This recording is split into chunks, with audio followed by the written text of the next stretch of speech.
مالک رب لم یزل مجھے حق بیان کرنے کی، آپ کو حق سماعت کرنے کی توفیق عطا فرمائے۔ حضرات ذی وقار، احادیث کی روشنی میں اور بزرگان دین اور اسلاف کے طور طریقے کی روشنی میں ساری باتوں کا نچوڑ یہ ہے کہ ماہ شعبان المعظم درود شریف والا مہینہ ہے۔ ماہ شعبان المعظم میں بزرگان دین رحمہم اللہ المبین اور صحابہ کرام علیہم الرضوان جانے جانا رحمت دو عالم نور مجسم صلی اللہ علیہ وسلم کی ذات اقدس پر درود شریف کے نذرانے پیش کیا کرتے تھے، اور اب بھی پیش کرتے ہیں۔ جو اللہ کے اولیاء، اللہ کے نیک بندے عشاقان مصطفیٰ اب بھی ماہ شعبان المعظم میں فرائض، واجبات، سنن، نوافل، عبادات کے ساتھ ساتھ درود شریف کی بھی کثرت کرتے ہیں۔ یہ ماہ مقدس جو ابھی جاری و ساری ہے، یہ ماہ مقدس درود شریف والا مہینہ ہے۔ اللہ فرماتا ہے ان عدت الشہور عند اللہ 12 شہرا، بے شک مہینوں کی گنتی اللہ کے نزدیک 12 مہینے ہیں اللہ کی کتاب میں، جب سے اس نے آسمان و زمین بنائے۔ سمجھ آ رہی ہے؟ ان میں سے 4 حرمت والے ہیں، یہ سیدھا دین ہے، تو ان مہینوں پر اپنی جان پر ظلم نہ کرو۔ اب کون سے ان مہینوں سے مراد کیا ہے وہ بھی آپ کے گوش گزار کروں گا، توجہ سے سماعت فرمائیں۔ اس آیت کریمہ کے نزول سے مقصود یہ بتانا ہے کہ بکثرت احکام شرع کی بنیاد قمری مہینوں پر ہے۔ آپ کو پتہ ہے نا، یہ جو انگریزی مہینوں ہیں ان پر اسلام کے اور شرع کے احکام کا نفاذ نہیں ہے۔ اسلام اور شرع کے احکام کا نفاذ قمری مہینوں پہ ہے۔ قمری کون سے؟ چاند والے مہینے جو ہیں، جو چاند والے مہینے، یہ چاند کو عربی میں قمر کہتے ہیں، ان کو قمری مہینے کہتے ہیں۔ تو شرع مطہرہ کا نفاذ قمری مہینوں کے مطابق ہے، تو اس وجہ سے اللہ نے قمری مہینوں کو شان و عظمت عطا فرمائی ہے، اور 4 مہینوں کو تو حرمت والا مہینہ قرار دیا۔ ان قمری مہینوں کی تعداد اللہ کی کتاب یعنی لوح محفوظ میں یا قرآن پاک میں 12 ہے۔ لوح محفوظ میں یا قرآن پاک میں 12 ہے، اور ان میں سے 4 حرمت والے ہیں۔ اور سال میں 12 مہینوں کا ہونا اور پھر ان میں سے 4 مہینوں کا حرمت والا ہونا، یہی سیدھا دین ہے۔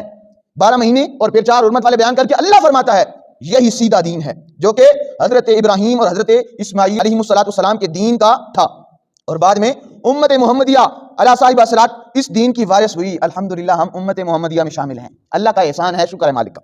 حضرات ذی وقار، شعبان المعظم اسلامی سال کے 12 مہینوں میں سے 8واں مہینہ ہے۔ یہ جو مہینہ جاری و ساری ہے نا، یہ 12 مہینوں میں سے 8واں مہینہ ہے۔ پہلا مہینہ کون سا ہے؟ محرم الحرام۔ اس کے بعد گنتی کرتے آئیں تو 8ویں نمبر پر آتا ہے شعبان المعظم، جو کہ جاری و ساری ہے، اور یہ برکت والا مہینہ۔ اللہ تعالیٰ نے اس مہینے میں اپنے بندے کو نوازنے اور عطا کرنے کے لیے بہت سی خیریں اور بھلائیاں رکھی ہیں۔ یہی وجہ ہے کہ ہر دور میں اسلاف اس مہینے کی قدر دانی کرتے چلے آئے ہیں۔ کس مہینے کی؟ یہ جو جاری و ساری ہے، شعبان المعظم۔ چنانچہ حضرت انس سے منقول ہے، صحابی رسول ہے، آپ کہتے ہیں صحابہ کرام شعبان کا چاند دیکھنے کے بعد قرآن کریم کی تلاوت میں لگ جاتے، اپنے مالوں کی زکوٰۃ نکالتے تاکہ کمزور اور مسکین لوگ رمضان المبارک میں روزہ رکھنے پر قادر ہو سکیں۔ آپ کو پتہ ہے نا، رمضان میں سحری افطاری ہوتی ہے، تو جو مالدار تھے وہ اپنے مالوں کی زکوٰۃ نکالتے تاکہ غریب اور مسکین لوگ جو ہیں وہ بھی رمضان کے روزے اہتمام کے ساتھ اور اطمینان کے ساتھ رکھ سکیں۔ حکمران قیدیوں کو بلا کر اگر حد کے نفاذ کا مسئلہ ہوتا تو حد نافذ کر دیتے ان پر، ورنہ ان کو آزاد کر دیتے۔ شعبان المعظم میں ان کو آزاد کر دیتے۔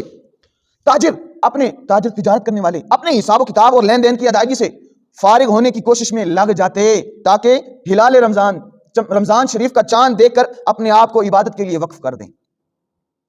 یہ اسلاف کا طریقہ رہا، یہ صحابہ کرام کا طریقہ رہا، ہمارے پیارے آقا مدینے والے مصطفیٰ کا طریقہ رہا، اور آپ اور میرا بھی یہی طریقہ ہونا چاہیے کہ شعبان المعظم کا چاند نظر آ جائے تو اپنے آپ کو تمام امور سے فارغ کر کے، لین دین، حساب کتاب، لڑائی جھگڑے سے نجات دلا کر فارغ کر کے رمضان المبارک کی تیاری کے لیے مشغول ہو جانا چاہیے۔ اور یہ ماہ مقدس شعبان المعظم جاری و ساری ہے، اس میں ہمیں تیاری کرنی ہوگی، پھر ہی ہم رمضان المبارک تک پاک اور پکیزہ ہو کر داخل ہو سکیں گے۔ آپ یہ سمجھتے ہیں کہ ماہ شعبان کو شعبان کہنے کی وجہ کیا ہے، یہ بھی تو پتہ ہونا چاہیے۔ حضرات ذی وقار، شعبان عربی زبان کے لفظ شعب سے بنا ہے، جس کے معنی پھیلنے کے آتے ہیں، اور چونکہ اس مہینے میں رمضان المبارک کے لیے خوب بھلائی پھیلتی ہے، اس وجہ سے اس مہینے کا نام شعبان رکھا گیا۔